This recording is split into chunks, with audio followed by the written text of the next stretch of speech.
Bom dia. Vamos começar hoje algumas alachot sobre a brachá de Agomel.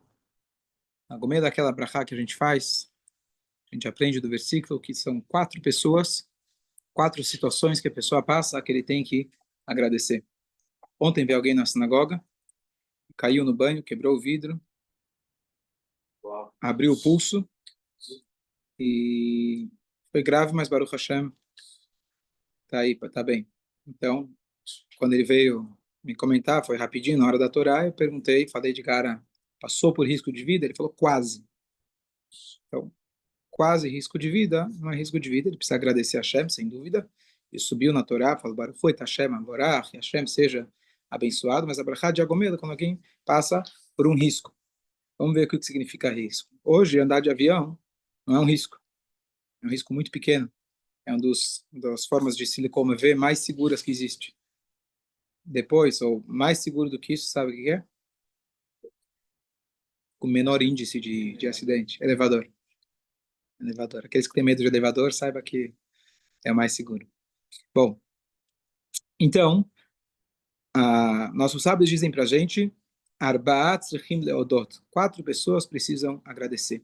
Tem isso, uma alusão para isso, no Teirim 105, que a gente fala ele na véspera do Shabat, e a gente fala também, Vechol Achaim Yuduch Hasela.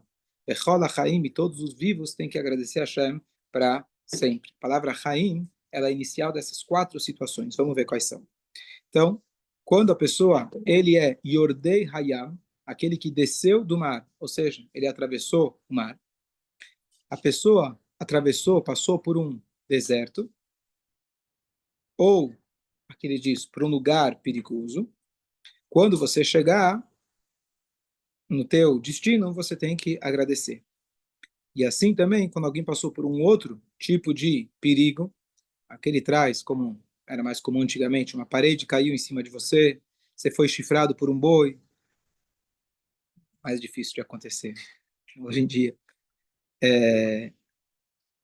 A pessoa foi ameaçada por ladrões, etc. Então depende da situação, estou falando bem claro que depende da situação, porque às vezes um assalto, etc., não necessariamente qualquer assalto, o cara passou, levou teu celular, você não passou por um perigo, você se assustou e etc., mas isso não se caracteriza necessariamente que você tenha que fazer essa brachá. Ou alguém que passou por uma doença, Deus nos livre, que essa doença não é uma gripezinha, certo? E sim algo que ele passou por um perigo, e nesse caso, ele então tem que fazer um agradecimento de Hashem, para Hashem, de Agomel Hayavim Tovot. Fala. Cirurgia. Depende do tipo de cirurgia. Cirurgia de, por exemplo, cirurgia plástica, só para, como chama? Para beleza, etc. Então, tem muita gente que morre. Tem que avaliar, precisa, pode trazer uma infecção. Então, cada caso tem que ser avaliado. A pessoa, quando ele passa, falar de maneira mais fácil, quando a pessoa passou por um perigo de vida, com certeza ele tem que fazer. O que é chamado perigo de vida? A gente está em perigo de vida a qualquer instante. Todo o tempo todo a gente está dependendo de Hashem. Mas se a pessoa passou por um perigo pertinente, alguma coisa muito presente, e ele se salvou, isso com certeza. Tem algumas situações que você precisa perguntar para um rabino e falar, olha, passei por isso precisa fazer, ou, por exemplo, apendicite, tirei a vesícula, etc. Então, cada situação vale a pena, se, por exemplo, o apêndice tinha estourado, Deus os livres, então, com certeza ele passou por um perigo muito grande. Se estava com dor de barriga, tirou o apêndice, então precisa perguntar, e rabinos diferentes vão te dar respostas diferentes. Eu estou dando aqui pelo menos a regra geral. A regra geral, uma gripe não precisa, e um perigo de vida com certeza precisa. O que está no meio, cada caso precisa ser bem avaliado, e são temas, inclusive, de discussões. A gente vai falar alguns exemplos. Então, hoje é mais difícil, é mais raro a gente atravessar o mar.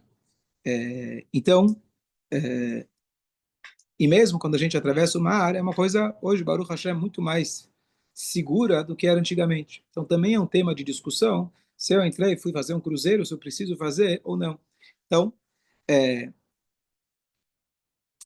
a pessoa, os sefaradim, se eles entraram no oceano, realmente foram no mar, eles fazem essa brachá. Para os Ashkenazim, se ele passou mais de alguns dias que ele passou, ele esteve nesse cruzeiro que seja, então ele já faz também. Ou seja, a situação às vezes é um pouco difícil da gente definir se tem perigo ou não tem perigo, ou se é o nível de perigo. Então vou trazer um exemplo.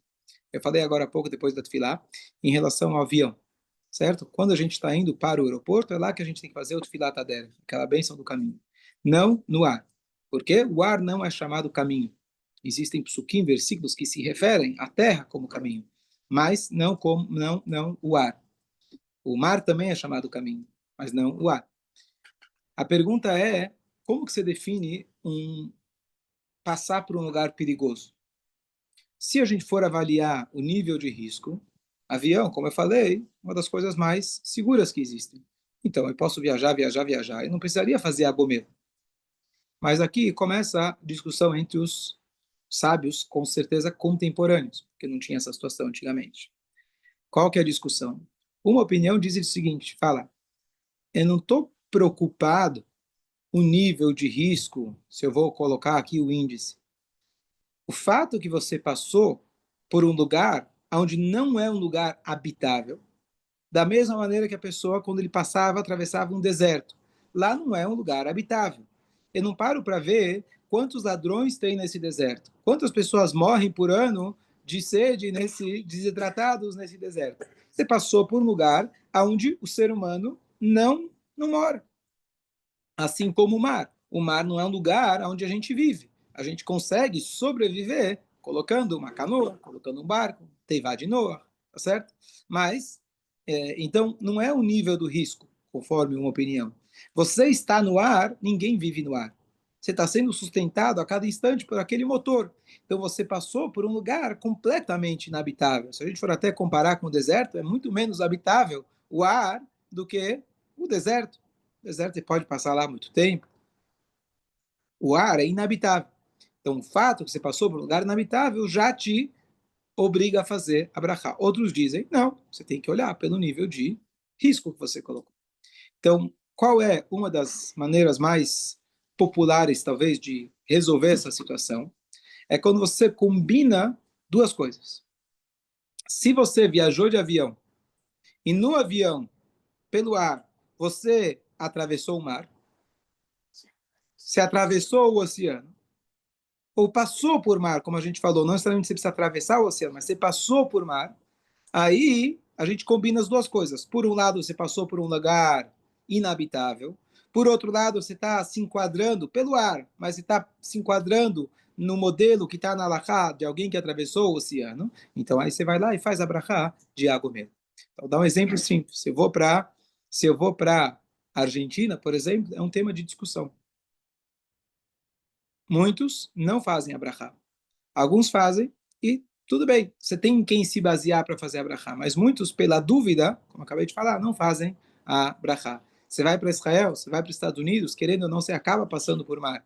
Então, você faz a brachá do Agomé. Então, de novo, é um tema de bastante discussão, dependendo do caso, você precisa perguntar, mas, talvez o mais comum, a pessoa vai para os Estados Unidos, a pessoa com certeza se atravessa para Europa, atravessa o oceano para qualquer um desses lados, com certeza ele tem que fazer.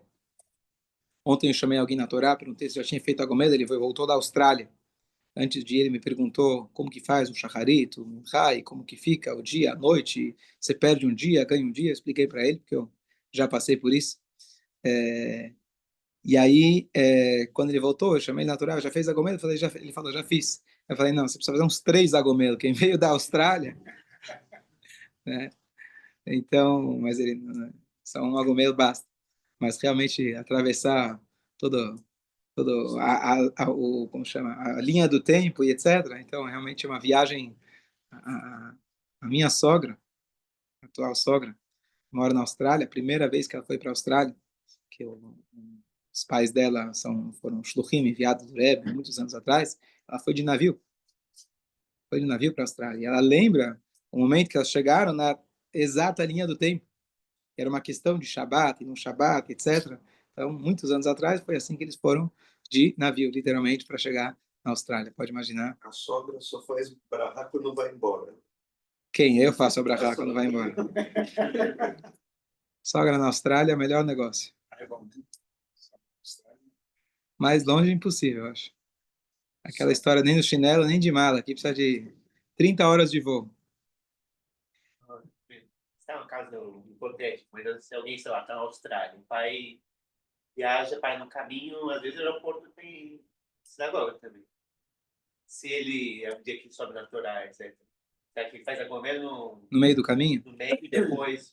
Então, se a pessoa... Então, muitas vezes a gente para numa escala, certo? Então, se você vai parar e pernoitar naquela escala, então você parou, como se você parou a viagem, você vai fazer algo mesmo no meio do caminho. Eu faria 2 vezes. Sim, mas se você não está pernoitando, então você ainda está num caminho só, você faz quando você termina. Assim como, usando o paralelo, quando uma pessoa ele sai do hospital melhorou. Tem uma regra que quer dizer melhorar, sair do risco. Então a pessoa tem que voltar a caminhar com seus próprios pés, a pessoa tem que estar bem, e aí ele vai lá e ele agradece. Então, mesma ideia da viagem, você tem que terminar, concluir a viagem. Aí você, então ele fala aqui bem claro, que quando você chegar no lugar onde você desejava ir, no lugar planejado, quer dizer, você, às vezes você já fez uma viagem longa, né? Você vai para aqui, vai para Israel, para em Paris, certo? Então você, tem um minyan no aeroporto, ou justo você para, vai, sai, vai rezar no minyan, tem, sei lá, 6, 7 horas, tem que esperar o próximo voo, dá tempo, você vai até a sinagoga, faz alguma coisa? Não, você não concluiu tua viagem, você parou lá, é uma parada. Tua viagem, teu destino era Israel. Então você faz quando você chegar em Israel e você faz quando você voltar para casa também. Conclui só com uma explicação muito bonita. Já falei algumas vezes ela, mas acho muito bonita. Com o Agomel, quando a pessoa sobe na Torá, ele faz, sobe na Torá ou vai até a Torá, faz com minhá na brachá de Agomel, a gente responde amém, como qualquer brachá, mas a gente endossa a brachá com uma frase. Algo que não acontece em nenhuma outra brachá. Toda brachá a gente responde simplesmente amém. Aqui a gente responde Mish Egmal Hatov, Igmolcha Kol Tuv Sela. Todo aquele que te fez o bem, a pessoa agradece, obrigado Hashem por ter salvo alguém que eventualmente era Hayav, alguém que talvez não merecesse. Você Hashem, com a tua bondade você salvou. E a gente responde que aquele que te salvou, que ele possa continuar sempre te salvando. A gente não responde a brachá, olha, Bonei Yerushalayim, amém, que seja assim e que Hashem reconstrua Yerushalayim. Você fala amém e pronto. Então, uma explicação muito bonita é que quando alguém passa por um perigo, e Hashem salva ele, de alguma maneira ele pode estar gastando das fichas dele. A pessoa tem fichas, tem méritos. Se você passa por um milagre, você às vezes pode estar esgotando ou gastando das suas fichas. Aonde a gente vê isso? O Jacob vindo, quando ele vai encontrar o Esav, ele vira e fala para Hashem, Katonti mikola chassadim, mikola med, me sinto pequeno perante todas as bondades que Hashem me fez. E, portanto, talvez eu não tenha mérito de poder ganhar do Esav. Deus já tinha me falado. Mas, quando a gente recebe muita bondade, talvez a gente já gastou dos nossos méritos. Então, para isso, a gente responde para a pessoa, fala, não se preocupa. Hashem te salvou nessa e que ele possa sempre estar te trazendo o bem e que você possa recuperar. A mesma ideia parecida quando a pessoa vai até a Torá, a gente fala Shkoyach, certo? O que quer dizer Shkoyach? Na verdade, quando a pessoa sobe a Torá, o estudo da Torá enfraquece fisicamente a pessoa. É uma dedicação de alma muito que exige da gente. Talvez a gente não sinta esse enfraquecimento, talvez precisa se dedicar mais à Torá. Mas quando a gente estuda a Torá, está escrito Matishá Kochosh Ladam. Então, quando a pessoa sai da Torá, o que se fala para ele? Então, você fala, Svaradim, Chazak Ubaru. Chazak significa força. Força o quê? Poderia falar, parabéns, foi lindo, você foi lá, maravilhoso, né? Você andou lá, deu um beijinho, foi uma coisa fantástica, emocionante. Né? Não, o que você fala? Hazak, você possa ter força. A palavra shkoyach não é shkoyach. Qual que é a palavra correta? Yashar kochachak, significa que Hashem endireite a sua força. Ou seja, talvez sua força foi desviada, foi gasta, que Hashem ele possa compensar para você. Então, a mesma coisa, nessa ideia aqui, quando a pessoa passou por um milagre, ele saber que ele gastou fichas, eventualmente. Então, a pessoa tem que saber agradecer a Hashem. Então, não só agradecer com a brachá, mas fazer outras formas que a gente deve agradecer a Hashem, especialmente quando a gente passa por um milagre, aquilo que chama Seudat Todaá, aquela refeição de agradecimento, onde você relata para as pessoas aquilo que você passou, e você assim engrandece o nome de Hashem. Mas eu não quero que as pessoas, sabe, não quero ficar me expondo, contando, etc. É importante. Às vezes é uma coisa muito íntima, compreensível, mas dentro do possível você tem que contar e falar, olha, passei por A, B, C, e Hashem me salvou. Assim você engrandece o nome de Hashem, você faz um Kiddush Hashem. Você está engrandecendo, louvando, santificando o nome de Hashem. É importante. E outras dicas também, a pessoa dá mais tzedakah, revisar os tefilim, revisar as mezuzot, todas as coisas que ele pode para aumentar a segurança. Que, da mesma maneira, quando você, nos muitos seguros de saúde atual, quando você fez bastante uso, o que eles fazem mês que vem? Eles aumentam, tá certo? Você gastou, agora paga mais. Então vamos usar esse paralelo para servir a Hashem. Quando você gastou eventualmente do teu seguro, então você tem que agora pagar mais. Você tem que agora verificar se está tudo certo. Se você realmente não perdeu o teu seguro ou se você agora está com menos cobertura. Então a mesma coisa está escrito em relação àquela famosa passagem do Únquilos. O Únquilos era um sábio da época dos romanos. Na verdade, ele era um goi, sobrinho do imperador romano, e ele acabou se tornando Yehudi. A famosa história na Gemara que conta que quando o tio dele, o imperador, ficou sabendo que ele virou Yehudi, ele mandou guardas para prender ele. E aí o Únquilos começou a conversar com eles, e na hora eles decidiram virar Yehudi. Não deu certo. Ele mandou um segundo grupo, e nada vai dar, todo mundo virava Yehudi. Poxa, estou mandando guarda para prender e ele está agora levando para esse lado. Até que, por último, até ele vira e fala, olha, para os guardas, você não pode conversar com ele. Vai lá, entra na casa, tira ele à força e não fala com ele. Tá bom. Levam ele acorrentado, na hora que ele sai de casa, e vai lá e estica a mão para dar um beijo na mezuzá. Na época de as pessoas eram curiosas e tinham interesse em sabedoria, conhecimento, viraram e perguntaram, o que é isso que você fez? Ele falou, olha, eu sou diferente de vocês, para a gente, a nossa vida é diferente da de vocês. Vocês cuidam do rei, cuidam do imperador, ele fica dentro do palácio e vocês ficam do lado de fora arriscando a vida de vocês. Para a gente é o contrário. Hashem fica aqui fora e a gente fica protegido do lado de dentro. E aí eles também, obviamente, se converteram, a história continua, e aí ele depois mandou, fala, tá, tudo bem, vem até mim, não vou te prender, prometo não fazer nada. Ele explica para o tio, etc. Mas a explicação mais profunda, eu vi isso do Rabbi Manis Friedman, muito interessante, dessa ideia de que Hashem está se colocando do lado de fora. Hashem não está se arriscando.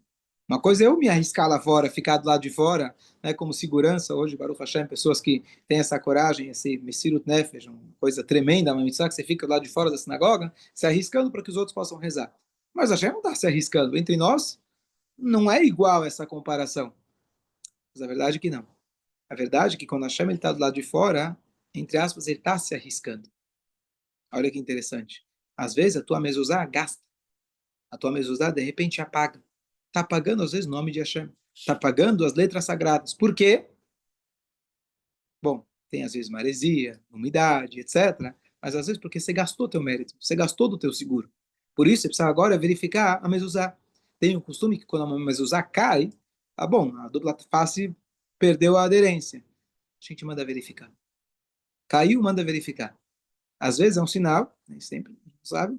Mas, se possível, manda verificar. Ou seja, você gastou do teu seguro. Hashem está lá se colocando para te proteger. Ah, Hashem não gasta. A gente não entende de Hashem, não entende nada, mas Hashem, de alguma maneira, sim, ele se gasta. Como a gente tem a história da Sotá, que ele manda apagar o nome dele para trazer a paz entre o marido e a mulher. Então, ele está se autoprofanando quando ele está lá do lado de fora, mas cuidando da gente. Ele está se expondo a, eventualmente, ser apagado pelo frio, pelo vento, pela chuva e etc. Está do lado de fora, garantindo a nossa proteção. Então, se eventualmente você usou, vai lá e verifica de novo, vale a pena você revisar as mezuzot. Por isso a gente sempre indica, quando alguém está passando por uma situação de desafiadora, etc., da gente verificar as mezuzot e garantir que todas elas estão em seu lugar, e assim a gente endireita, como a gente falou, a gente garante que Hashem, aquele que te fez o bem, vai continuar, Bezrat Hashem, sempre te protegendo, te ajudando e trazendo apenas coisas boas. Chico, essa frase do